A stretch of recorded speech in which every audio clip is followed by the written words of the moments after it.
وزیر اقلیتی بہبود کپلا ایشور نے ماہ رمضان کے آغاز تک مکہ مسجد کے مرمتی کاموں کو مکمل کر لینے کی عہدیداروں کو ہدایت دی۔ انہوں نے آج حیدرآباد میں اپنے چیمبر میں اقلیتی فائنانس کارپوریشن، وقف بورڈ اور کرسچن مائنارٹی کارپوریشن کے عہدیداروں کے ساتھ ایک جائزہ اجلاس منعقد کرتے ہوئے اقلیتوں اور عیسائیوں کے فلاحی اسکیمات اور پروگرامز کی عمل آوری کا جائزہ لیا۔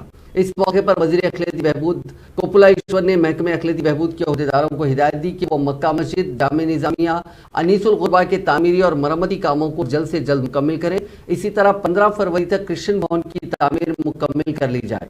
انہوں نے کہا کہ 10 کروڑ کی لاگت سے کرسچن بھون تعمیر کیا جا رہا ہے۔ اس کے لیے حکومت نے اپل میں سنگ بنیاد بھی رکھا۔ انہوں نے کہا کہ دیگر ممالک کے فن تعمیر کا جائزہ لیتے ہوئے کرسچن بھون کی عمارت کو مثالی طور پر تعمیر کیا جائے۔ جاریہ مالی سال کے ختم ہونے تک ٹینڈر کے عمل کو مکمل کر لیا جائے۔